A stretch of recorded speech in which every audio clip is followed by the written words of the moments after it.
This is Hidden Killers Live with Tony Bruschi, Stacey Cole, and Todd Michaels. This is going to be interesting. 8 days into Nancy Guthrie's disappearance, purported ransom notes have become the centerpiece of the public narrative.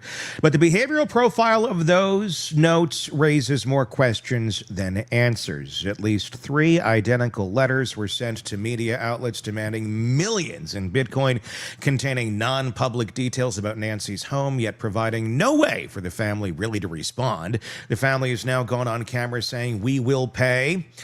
What does it all mean? Joining me, we have Robin Dreeke, retired FBI Special Agent, Chief of the Counterintelligence Behavioral Analysis Program, to help break all of this down. We're going to be doing this into a couple different sections here. I want to talk about the ransom notes first, because there's a lot to unpack here, so much that has come out over the weekend about the various notes, the legitimacy of each one of them, the contents of all of them. Robin, ransom notes in this case were sent to 3 media outlets that were, we understand, KOLD, K-Gun, and TMZ, but included no phone number, no email, not necessarily an encrypted channel, no way for the family to communicate back. In your experience with the FBI, when a kidnapper wants some money, what does the communication pattern typically look like? And is this case following any sort of communication pattern from legitimate people who legitimately want a ransom to release a hostage here? Yeah, no. There's simple answers to complex questions sometimes, and this is it on the notes. Yeah, it's not legitimate. I mean, the legitimate notes from the perpetrator, yeah, sure, but legitimate that their primary focus was ransom for money for a life. Low probability because of what you just said. You know, we keep going to the stats, the averages, and then common sense, and we just play things out. If money was the objective, then they would make it easy to get the money, and it's not. The first thing that everyone does in a ransom case is show proof of life. The other thing that they also do is keep it extremely private and away from law enforcement as much as possible and celebrity notoriety, so they have a greater chance of manipulating the family into giving the money. None of this is at play right now. Do you think this just got bigger than they anticipated? That this, whatever happened, it just exploded? I think it's a distraction and of a panic escalation inside that house. I'm going back. I'm still holding firm on what I've said from the very beginning on this. This was a panic escalation of a home invasion / robbery by someone that had some sort of familiarity with Nancy in her home. And if you're looking at the law of averages for home invasions and robberies of elderly people, they typically target them for 1, they think they have money, 2, they think they'll remain asleep while the invasion's going on. Something went sideways in that house for an escalation, and they took her to keep deflection away from the fact on themselves so they can get away. That's the law of stats and averages. Again, my mind always remains open to new data and information coming in, but from what we're seeing that is publicly available, this is what we're leaning towards right now. Are we even talking about the same people? Are we talking about the same people that took Nancy Guthrie as being the same people behind any of these notes? Or are these 2 totally different crimes that are taking place? And the notes, really, they give hope when there doesn't seem to be a lot of it. And we're clinging to this idea that maybe these are legitimate, but there's not a lot of evidence to point to that they are. I mean, if this was a home invasion gone wrong, if it escalated, she woke up, something happened, and they're like, well, shit, the only way we're not going to get caught is if she's gone. Whether that means she's kidnapped or she's dead. If you're doing a home invasion, you're not in the business of kidnapping people, typically. Right. So the idea that, hey, let's hold her for ransom just suddenly doesn't seem to be a logical idea. It doesn't seem to track very well. What does seem to track is that oh, she saw us, she can turn us in now, or maybe she scratched somebody, it'll be DNA and she will be part of the evidence. So we better get rid of the evidence, meaning her. And I'm not trying to be cold or callous, I'm just speaking on what this is. Are these two totally different things?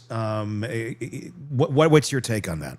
I think it's a moronic escalation of a lot of bad decisions. Yeah. One thing that's been consistent with all the cases we've covered, guys, is the fact that none of these people are intelligent. Zero. Yeah. There's zero emotional intelligence. And so every time someone says they're sophisticated, they're using, Bitcoin sophisticated technique, okay, maybe one element, but the rest of it's complete chaos and stupidity.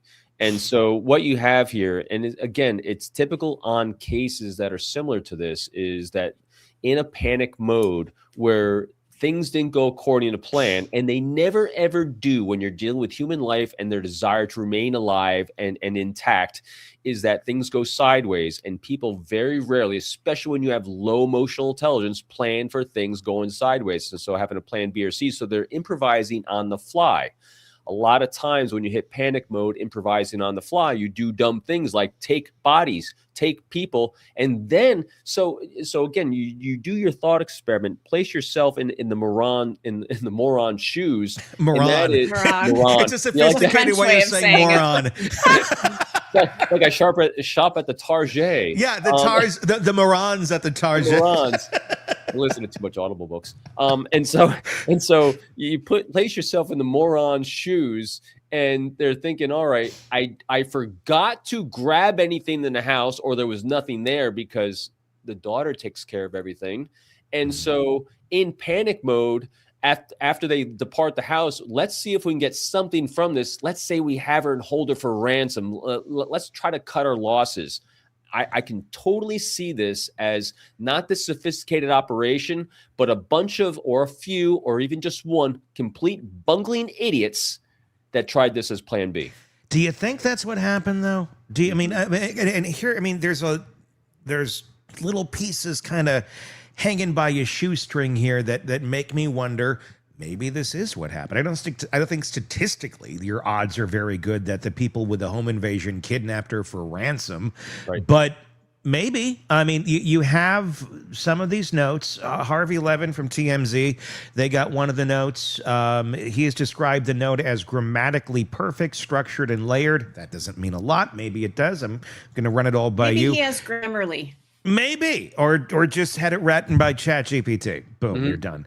And written with what officials called it familiarity with the Tucson area. Again, you could do it with GPT. Here's the part that that Harvey, I guess, has been sticking on. And it makes me wonder a little bit, too. Apparently, there's a reference in there about Nancy's Apple Watch and a placement of it that you wouldn't necessarily immediately think. That not in a place you would necessarily immediately think. Those are Harvey's exact words. That's the quote when he was describing where that watch was. So that makes you think, oh, maybe there is some information in this ransom note that is something only a kidnapper would know. A lot of the other pieces that have been leaked out or that we're talking about, I don't know. To me, it just reads like, take a guess. And like, if you throw 20 facts out there about a 84-year-old woman and her home, and if you just look at the house, you Google the house, you walk, if you have any familiarity with the house, you could probably list a bunch of things that one may say, well, maybe only the killer would know, or the kidnapper would know this or that. But in reality, anybody with an educated guess could probably guess you have a backyard floodlight, and things of that nature. What Nancy was wearing that night. We don't know what Nancy was wearing that night when she went to bed because Nancy's not around. So I don't even know how we actually answer that question. From a behavioral standpoint, what does this level of this possible interior knowledge with the notes tell you about who likely wrote them? So again, we'll talk about this on the other parts, I'm sure, but So if we keep going down my road of probability and of home invasion going sideways, from someone that had knowledge of Nancy, her home, which comes down to it was a worker of some sort, someone that was involved. And I'll use my own family as an example. So my mother-in-law lives down in Florida. A number of years ago when they first moved down to Florida, she's elderly. She's roughly Nancy's age now. And, when they have workers come to the house, my wonderful, kindly mother-in-law will take someone that's maybe working on a roof. She'll invite them in. She'll give them some iced tea. Yep. She'll sit them down, have some lemonade, walk them around the house, offer the bathroom, all these things that good, honest, ethically, and moral people do for others out of the kindness and generosity of their heart. It is very, very easy for someone nefarious intentions, take up all those data points, log them in, make a note, and there you go. I mean, this is such an easy thing for a malicious social engineer to do with very limited access. Just a one-time. I mean, think about the amount of data that you could take in a 30-second or 2-minute bathroom break inside someone's house to get exactly all the details you need to do that. It's no time at all. And so the inside job, I think it was an inside job. I think it was an inside job by someone who's worked inside that house or outside that house that used the bathroom or something like that from Nancy, who is a good, kind woman that everyone loved to death, or is a referral from someone at the church, or her daughter who was doing all the caretaking, setting up most likely, we don't know because it has been reported, but setting up all the appointments, setting up all the maintenance on the house. She did it for years and years and years. And so there's the treasure trove of information. It's coming from the one person or one family that was doing all the caretaking of everyone that had access in and out of that house. And we'll talk about the crime scene, and we're going to talk about all of the activity, not only at Nancy's house, but also Annie's house over the weekend in just a little bit. So I want to get to that. I want to keep talking about the ransom area right now. I mean, there's so many facets to this case, but we got to kind of break them down in a way that makes sense. Otherwise, we have chaos, and that's what I've been trying to wrap my brain around all weekend. The family has posted, as of our recording here, 3 separate videos over the last several days. I've obviously asking for proof of life, saying we need to know without a doubt that she's alive and that you have her. And then by Saturday, the message and the language has shifted a little bit. We've received your message and we understand we will pay. That's a massive change in posture with really no public indication that proof of life was ever provided. Behind the scenes, Robin, can you give me any insight or give us any insight what might be going on? Are there communications possibly happening that are not public knowledge as of this point, or is this just kind of a blind plea out onto Instagram that hopes maybe the people who are writing these notes legitimately have Nancy? Yeah, I think it's a blind plea. So undoubtedly, I should say, the FBI crisis negotiators and profilers are involved with helping the family craft the language and what goes in them. Everything ultimately does come down to what the family wants to do, and with the support of people with reps. And there's been an escalation in what they're saying. There's an empathetic plea. There's a very transactional plea. And then there's a, hey, we'll pay plea. And all of them are a great escalation of trying to elicit response by the guy that did this. If there was communication outside of these that were back channel we're unaware of, you wouldn't be seeing these types of communication. I think the greatest frustration they're dealing with right now is that you have crisis negotiators involved. But crisis negotiators, it takes 2 people to negotiate. This is one-sided, so they're literally blasting all they can, very well-crafted language into the Ethernet, seeing that they gather a response. And the one thing they keep asking for is a proof of life. And so on the other side, there's only 2 possibilities: unwilling or unable. Yeah. And especially the deadlines have passed. We've got another one coming here shortly, and we're live as we're recording this. So what happens when that next deadline passes and we haven't seen her? I mean, is it time to really start thinking the obvious here? Sadly. Do you want the stats? Yeah. Okay. Unfortunately, the stats are pretty clear on this. There hasn't been, I looked it up, there hasn't been one case in recorded history that we know of where there has been zero proof of life given where someone's been returned alive. What was your take on their language in that last video? I think a lot of people are talking about that, talking about, we want her back so we, and I don't have the exact verbiage, but it was about celebrating her. I mean, that makes a lot of people go to celebration of life, and they think of things of that nature. Was that language crafted particularly specifically with a reason to be put in that video? I would think whatever they're going to put out is going to have run through a lot of people before it hits send. What was your take on that? The celebration, that seemed like a weird choice of words for a plea to bring a kidnapped victim back. You know, it was an interesting choice of words. It struck me like it struck everyone else. It struck me just like it hit you, and that is the celebration of life, of her passing, right? As a potentiality. And so so reverse the optic and put yourself on the other side. To me, it's an empathetic poke, I think, of trying to allow the person that did this to, hey, we want her alive, but here's some language in here. We just want her back in any condition we can get her back in. And it was more of a permission from my understanding, a permission of them to, hey, if you only have the body, we'll pay for that. Again, with the main intent, get response. Give us a hint, give us something.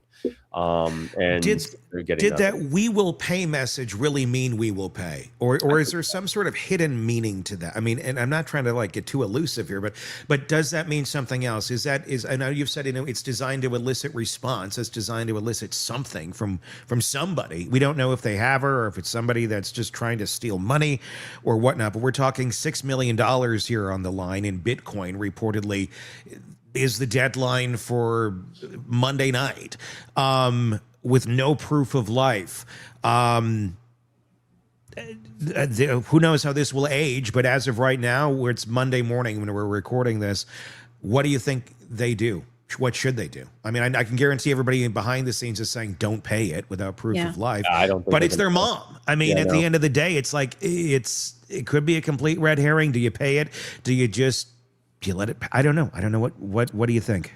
It'd be interesting, wouldn't it? I think so. If there's no way to track it, there'd be no, again, this pure Robbins conjecture, right? Yeah. If there's no way to track it and retrieve it, you're not going to pay it. Because it'd be like taking $6 million and throwing it down a toilet. Because at this point, I think the outcome, if you don't have a sign of life or a sign of anything or any communication whatsoever, the outcome is not going to change.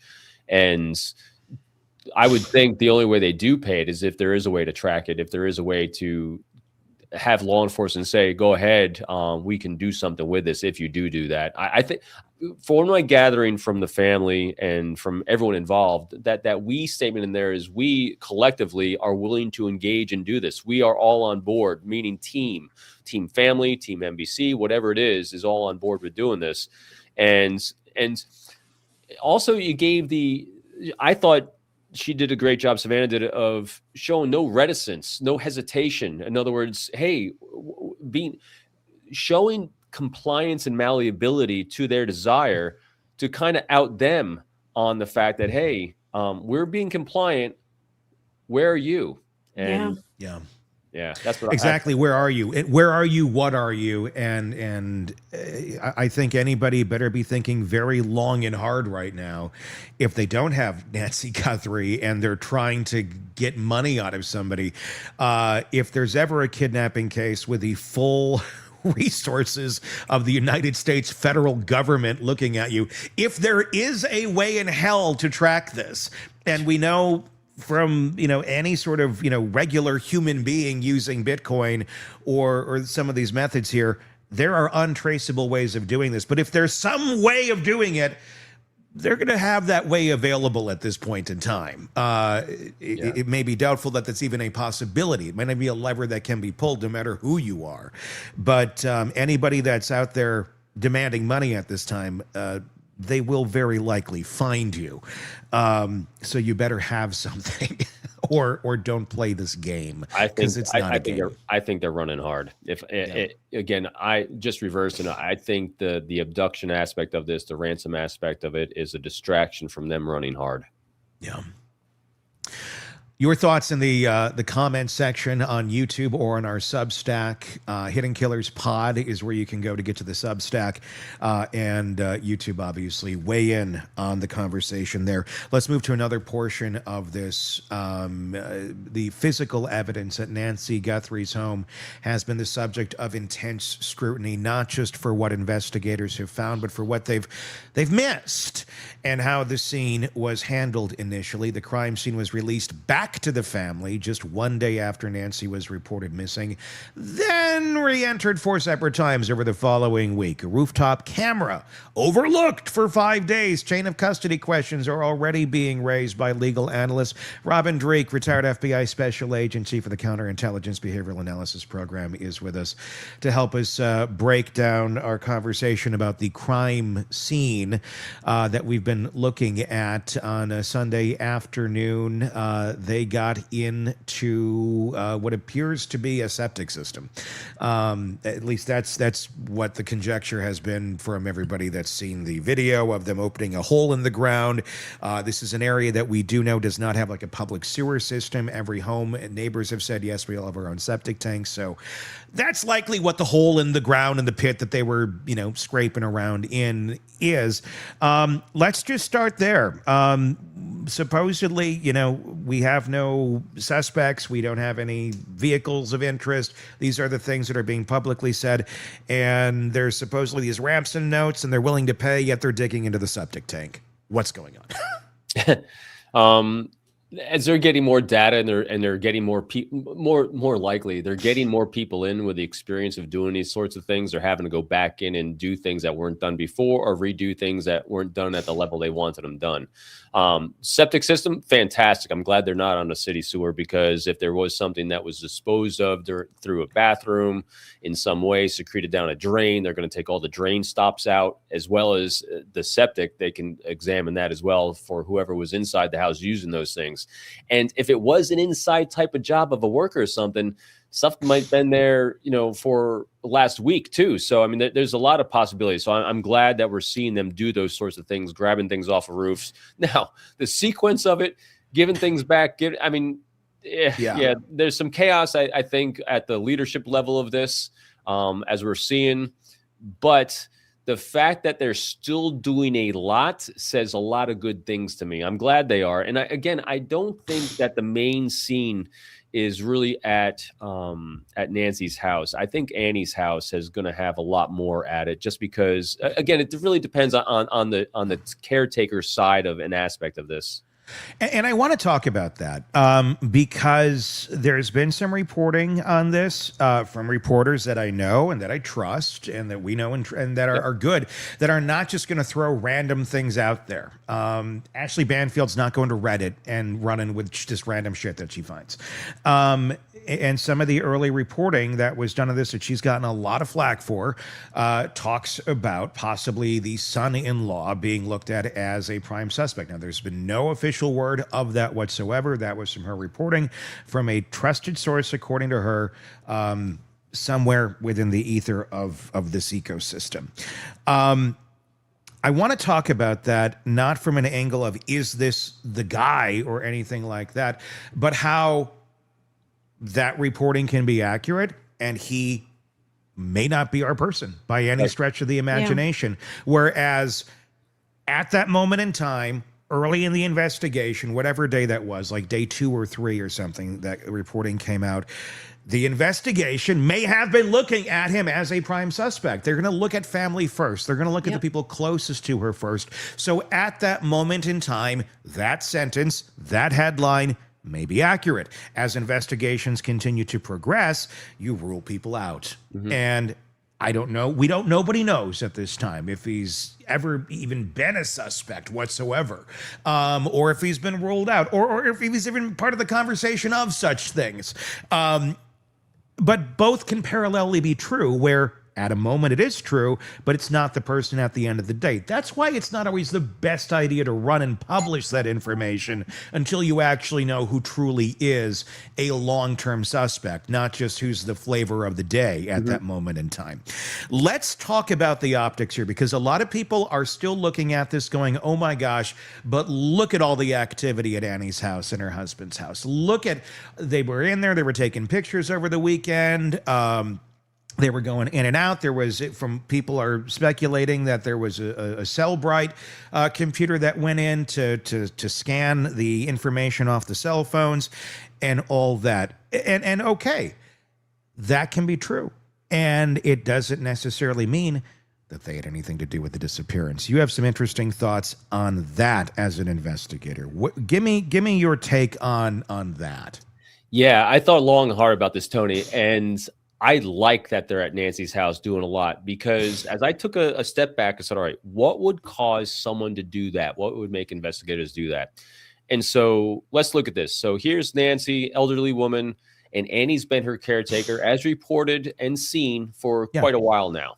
Yeah. As caretaker, they would be the ones that were most likely setting up maintenance on the house, medical appointments, lawn mowing, plumbing work, roof work, you name it, it was going through Annie. And so when she's setting things up, whose records is it going to be in? Is it going to be in Nancy's or in Annie's? Mm-hmm. It's going to be in Annie's. And so if I was going to do a digital deep dive, am I going to do it on the elderly lady who's just being told by her daughter what's coming and when it's going to happen? Or am I going to do it on the daughter's house and all the electronics inside that house? Mm-hmm. And so the fact that they're doing a deep electronic dive inside of Annie's house with all electronics and bringing in equipment and everything, good. That means the fact that they're still there means they're getting a lot. They're getting, because there's years and years and years of data. And so what they're doing is they're collecting all this data, all the contacts, all the contractors, absolutely everything. And now they got to follow those leads on all those people, all those timelines, everything, right? And here's the other thing. Every single case that I've ever covered where someone inside a tight circle might be a suspect for a period of time that might have something to hide, you know what they do? They lawyer up and say, no more access. Not the case here. And then you go even a deeper level on this. Yes, the family is always the first. Elizabeth Smart's father said this on Fox the other day and other channels that, they have to rule out the family first, because the law of averages say that's most likely who it's going to be involved in, because these things are so rarely random. And you start in these concentric circles, family, associates, and out and out and out and out. And so you start at the family first to rule them out. And so you are going to look at everyone first. So Ashley Bansfield's sources were most likely accurate that they was a suspect, like everyone was a suspect in that first degree of separation, then you rule them out. Mm-hmm. But if it was more than that, again, they would have lawyered up. They would not have given continued access. But then you do a deeper dive on Tommaso. Tommaso is a 6th grade charter school teacher in biology and science. Mm-hmm. He has got no criminal record, no background. There's zero arc of this type of unhealthy behavior. And if they're so hard up for money, there's a lot of easier ways like robbing a bank than there is of doing this. So it just does not, he and the family, the immediate family, Nancy's family does not fit. Again, I am always open to outliers. Yeah. And this could be an outlier because we don't have all the data. We don't have everything. I'm just telling you from what we're observing from the outside, this is what explains the behavior of law enforcement, focusing in on that household as the primary caregivers, as the ones that set up contracts and people have access to Nancy, that I would be treasure troving, get all those data points in there. And if someone inside that house was fearful of them being discovered as the real perpetrator of this, they wouldn't have given access anymore, at least without search warrants and everything else. But there's been the appearance of, could be different behind the scenes, but appearance of complete cooperation. And it makes sense. Yeah. I mean, essentially, you got to kind of view Annie's house and her husband's as almost an extension of Nancy's. Yeah. And the easiest way to do that is anybody out there who has elderly parents or anybody that cares, that's the caregiver for somebody that doesn't live in your home. Your records, all of that, just think about it for a second. How much of that is, literally their information that had they been a little bit younger in life, that would have all been in their house. They would have been taking care of it, but they don't anymore. And they have a caregiver that's doing it. So that's pretty freaking normal. That's nothing odd. I think everybody is very quick to go, police are at X location. They must be getting bad guy. That's not how this works. It's the ground. Nancy's house is ground zero for information. Yes. Yes. And to the quote that just came across from our listener, it's fantastic. If you were trying to get money from your 84-year-old mom, just wait a couple years. I mean, it just makes no sense whatsoever. Yeah. None of it makes a lot of sense. This doesn't, I mean, and look, I don't know the finances of the family. Obviously, Savannah makes money, but that doesn't mean Savannah's just passing out checks, to people either. But again, like you said, if someone is in some sort of a financial strait, and we've seen that in other cases, this would be the path of most resistance to get that money. This is not exactly like the quickest way or the most efficient way of obtaining money for whatever you needed. Abducting your mother-in-law, or it just doesn't make sense. It's not a logical path. And yes, could there be outliers? Of course there could be. But if we're looking at the laws of averages here, what makes sense? Let's just follow the path of least resistance in Occam's razor. And look, none of that seems to add up. It makes for like the horrible, if you're going to put this into a movie script, sure. But is it that? No, like you said, the family is not lawyered up. They've been cooperating extensively in every possible way they can. Could someone have been looked at as a suspect for a moment in time? Of course. Sure. Does it mean it went anywhere? No. But that could be just that's how you flush out an investigation. There's so many questions. I'm sorry. So think about this. So you're the investigator, you're the interviewers, and you're going to the mom's house first, and you're getting some data points in, and you're investigating there. And there's not a lot there because she's an elderly woman, it's an empty house, probably got some photos, got some nice things. But then as time's progressing a little bit, and you find out Annie's the main person, and the shock of what's going on wore off a little bit, and Annie's and her husband are thinking to themselves, well, we did this, and the investigators, you did what? You set up what? Yeah. Oh yeah, well, we handled everything in her life. Oh, we got to refocus over here now. Yeah. It's always about what makes sense. It's always the path of least. It's generally what makes sense is what is going to really what happens in the end. When you try to make things too complicated by these big nefarious things, I've never seen it work out that way. It just doesn't, because if it was, it's an outlier. What happens in outliers, there's more people involved, more leakage. And the messaging they're using was really good, in the messages, the family messages they put out. You would have flushed out at this point if there's a probability of someone else involved with some sort of empathy that could give information. I mean, because you knew if there was a cabal of 2 or 3 people that had Nancy abducted, there'd be infighting like this. Well, you'd have one person, give me the money, or give me communicate. We need to make sure. I mean, you'd be having infighting, and then someone would break and leak or do something, and we're not seeing any of it. That's how that works, right? I mean, this is, okay. Let me ask you this, because this is another interesting thing that's been taking place over the last several days. The helicopter that's been, several have seen it circling over the area, and I saw the flight path of it the other day. You're an aviation guy. Did you see the flight path of this helicopter, the gazillion circling over, I don't know how many times, but it was a lot, kind of over the property, over and over and over and over. I don't know how many times it was, but it was a lot of circling. As you being an aviator, you know a hell of a lot more about that world than I do. I'm just going to throw it out there. I'm not even going to give you my conjecture. What's your conjecture? Why? Why were they doing that? What do you think they were possibly trying to glean by circling the helicopter over the property for the crazy amount of times that they were? I'm a little befuddled, not super befuddled by it. So the aviation assets have a lot of interesting equipment on board that they can do a lot of things with. And obviously they were using that interesting equipment in doing this. I think they're really trying to identify surveillance locations that were used outside the house. They're looking for disturbed ground. They're looking for for tips and leads around that property, as well as maybe terrain mapping it. I really think they're looking for disturbed soil kinds of stuff. Yeah. My other thought, and I'm going to give you this conjecture on it, because we've already talked in this case about Bluetooth connections here, one being Nancy's heart. Yeah, I looked at pacemaker. this. And her pacemaker, and her phone, or her watch, her Apple Watch.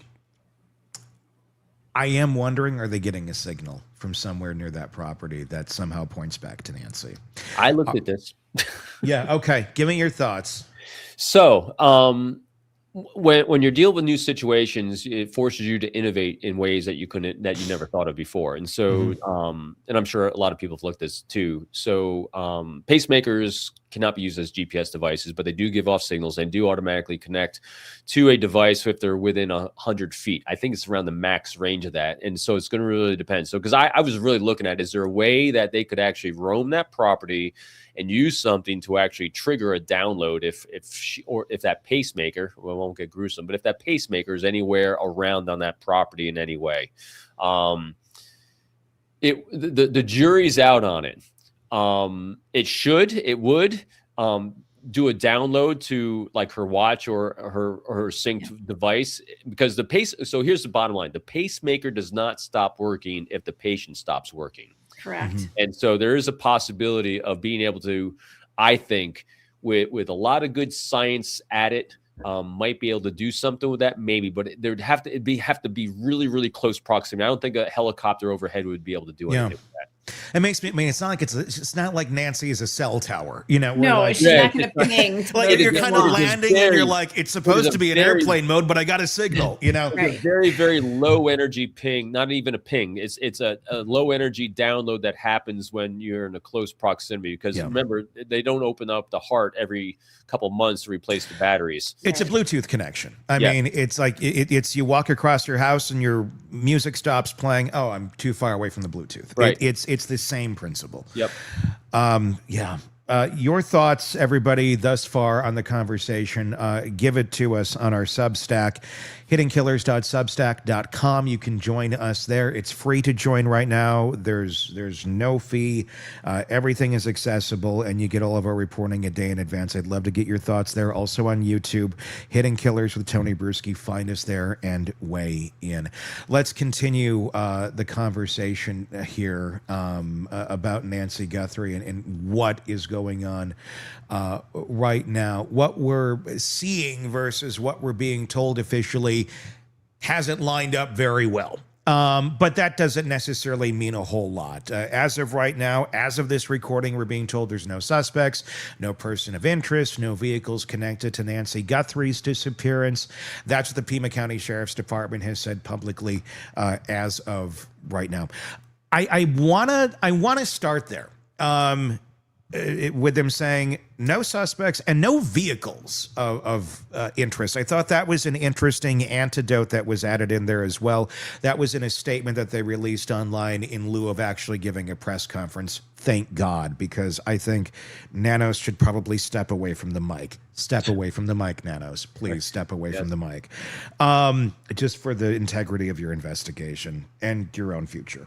That being said, no vehicle. Because they looked at Annie or her husband's vehicle. I'm not quite sure which one.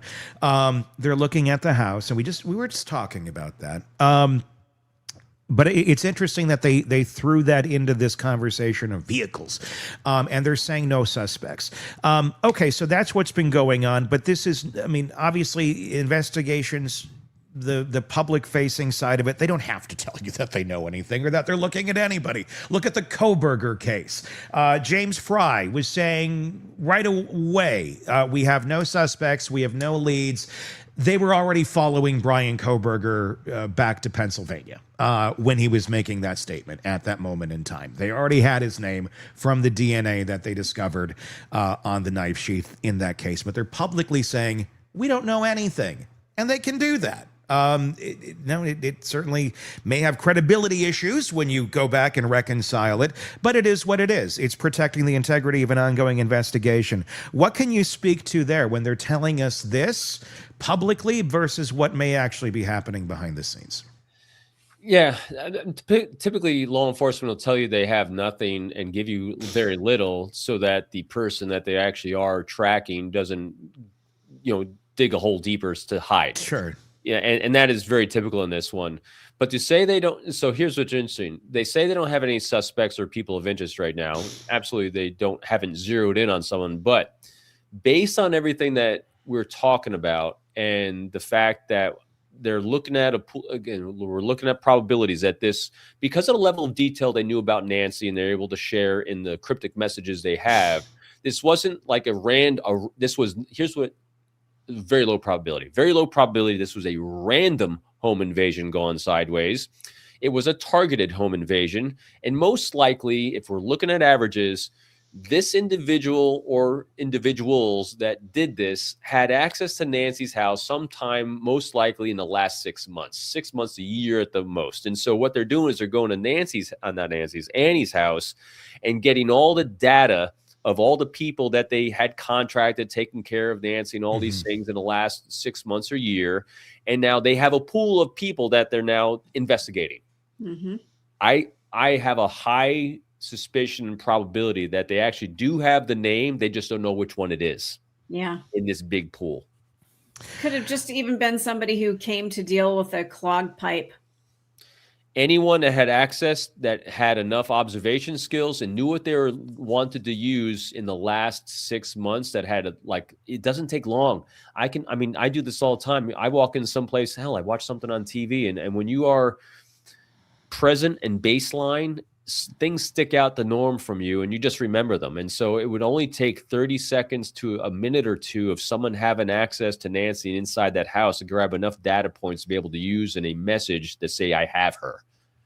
So it doesn't take long, but it does require access. Now, granted, here's the horrendous possibility. There's a lot of horrendous possibilities, but this one is that this was some random worker that drove up the road without going through her gatekeeper of Nancy, of Annie first, that then got access that way. That's a possibility, and that's the case. It's a little more challenging, but that's also why day one or day two on this, when we saw them bring in dogs and we saw them have drones above and then the helicopter you mentioned, Tony, I guarantee you they're looking at ingress and egress paths through that area around her house, because there's a lot of woods, or a lot of, I think there's woods, there's a lot of sand, rocks, and dirt around that place that I think they'd be using for ingress, observation, egress, because they were there long enough, secreted in the woods around her house, to know when she came home. And again, going back to the family, you don't keep having dinner. I think this was a routine dinner they had or got together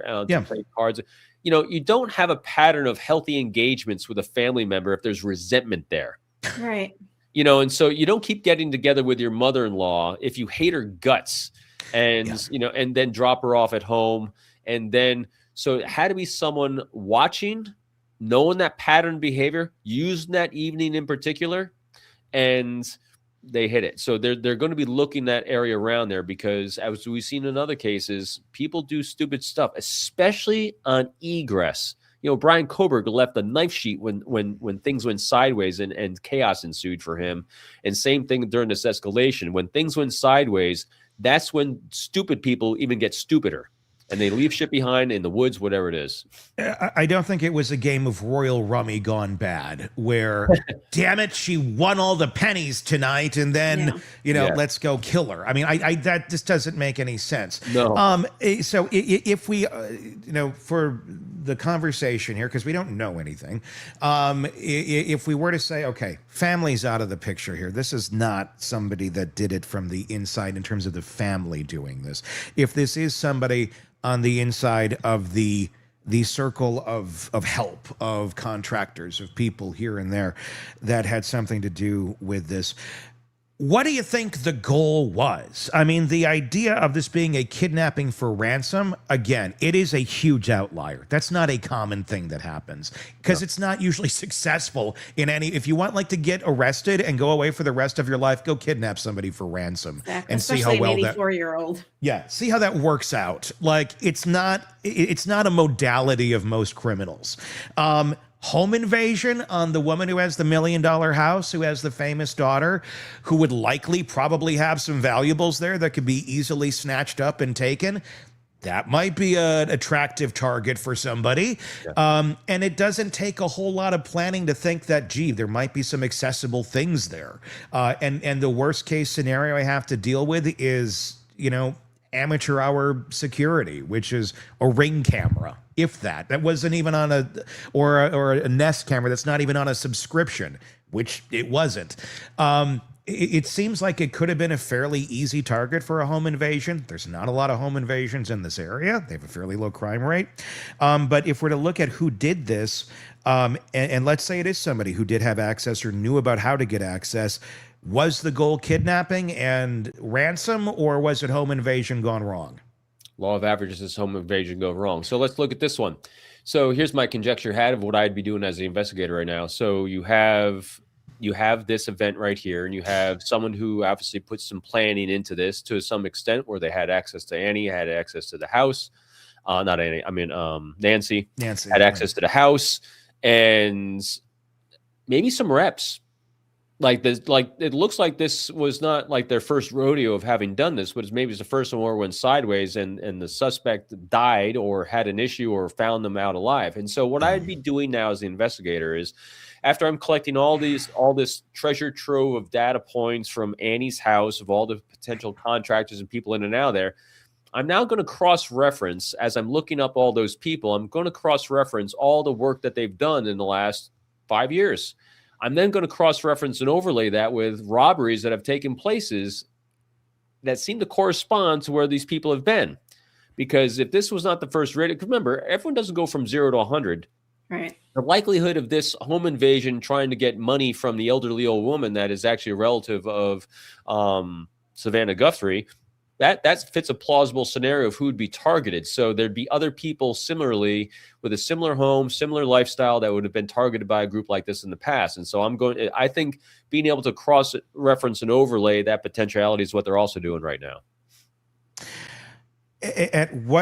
With that being said, if this is a home invasion gone wrong, which I'm leaning more towards that, if it was that, and it was someone who, oh God, I got to get rid of her because she's the evidence, because she saw me or whatever.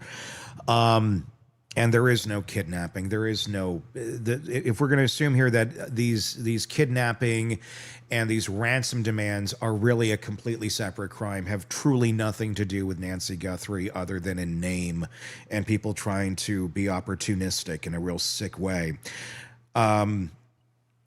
After these deadlines pass, I mean, at what point do authorities say, okay, the kidnapping thing is bunk. No matter how much more comes in, we're more than a week into this. Nobody's given us proof of life. If they want money, we've already said we're going to give it to you, and nobody's given us a way to actually do it other than here's our Bitcoin wallet, but we're not going to prove it to you. If you want your money, prove it. You'll get money immediately.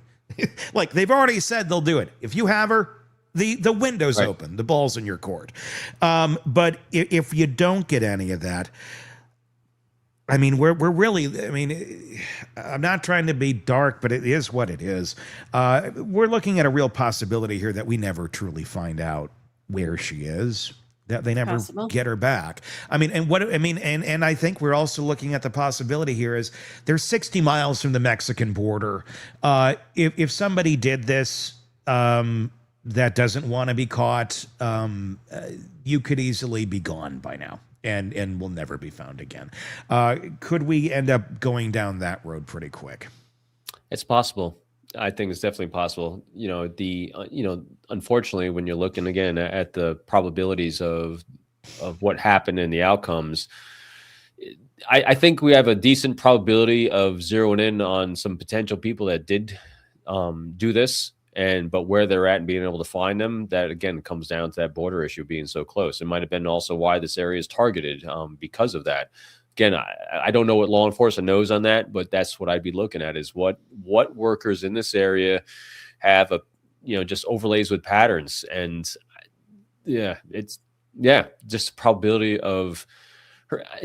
They're going to be, I don't think the majority of the people in the investigation going on right now, as we're seeing it, is the negotiation with the kidnappers. It's trying to find Nancy. Yeah. And so, treating it as a potential homicide is probably what most likely is what they're doing behind the scenes. Mm-hmm. I think they have to at this point. I mean, the medication that she was supposed to be taking on a daily basis, we're at day 9. It's just, there's no way. When you have resources that have a finite time that you can maintain those resources. Because here's another thing to also remember, and I don't like highlighting this, but it's a very pragmatic look at this. Every time you take, President Trump coming out and saying all federal resources are diverted to you, we're going to find this, we're going to solve this. That's fantastic and great job on it. But every time you do something like that, you're pulling agents and investigators and detectives off of one case that was very important to move it over here. There was never a point in my career or anyone's career ever knew that anyone was sitting around waiting for the call to do something big. Yeah.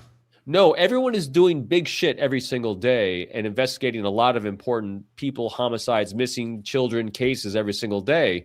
And all of them take a lot of pride in the fact that they pour their heart and soul and live into it. And so shifting from one to the other, that's fine. It's great. It happens all the time. But at the same time, though, at some point, they got to be put back onto what they were doing if things, to just do the righteous work and to it's going to come a point where they're going to have to start moving on. Let me ask you this too, because I'm curious. I mean, at what point are there too many cooks in the kitchen as well, where too many agencies are involved, everybody doing their own thing? We know historically, agencies don't typically work super great together. Everybody kind of has their own ecosystem as to which they operate. Is that a concern at all in an investigation like this, where it's like, okay, have even more resources? Great. I mean, I'm not saying that that's a bad thing, but again, sometimes, we've already seen the difference here in the local sheriff's department versus what the FBI has been able to produce.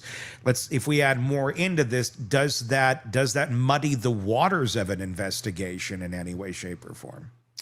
Maybe, maybe not. So we see the sheriff as the mouthpiece out front, but that's not who the lead investigator is. That's just the lead mouthpiece. Sure. And so if you have a really good, solid lead detective, lead investigator that is local on this, that is coordinating and has a lot of reps and experience of coordinating multiple resources, it could be going very, very well. Because what typically happens is that, like the Bureau, if you're invited in or asked in or volunteered to go in and do something, you typically reach out to, hey, here's the lead investigator. Hey, my name's Robin. Here's what I have. Here's what I can do. What do you have? What do you want me to do? And I'll just stand ready to assist you. And what's happened is that lead investigator might have co-case agents that are designated to handle different angles and aspects of it. One's handling interviews, one's handling forensics, one's handling cell phones, so it gets delegated down there. So it really just comes down to the lead investigator's ability to manage and lead a large team. And if they have some reps, if they have experience, I think it could be going very, very smoothly behind the scenes. Mm-hmm. I get again, I don't have the details. I put the mouthpiece aside sometimes, and I'm just looking at what we're seeing on the ground. From what I'm seeing on the ground, I'm okay. I think because again, you're seeing movement on the ground. Yeah. We've seen cases where you're not seeing anything. You're like, is anything going on whatsoever?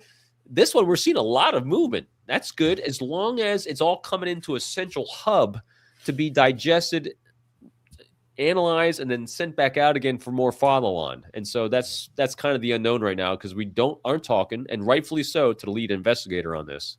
Yeah. So many questions, not a lot of answers yet, and that's the reality. When we don't know the answer, a lot of blanks get filled in, and it turns into a Mad Libs from hell, which is what I feel like a lot of this is at right now. But very, very interesting insight, Robin, as always. Thank you for coming and giving us your thoughts on this case. I think you presented a lot of thoughts that really hadn't been aired out there yet into this, and I think a lot of it makes sense, talking about the investigation, where the family's at, and what's been going on, and why investigators are at certain locations that aren't because of some sort of nefarious, horrible thing.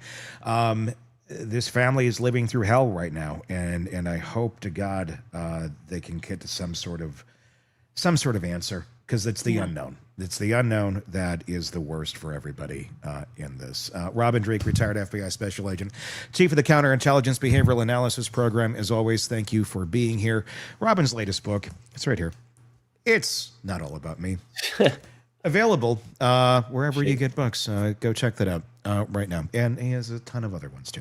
All right, check that out. Give us your thoughts in the comment section on YouTube and Substack. We want you to weigh in and give us your feedback on where this is all going.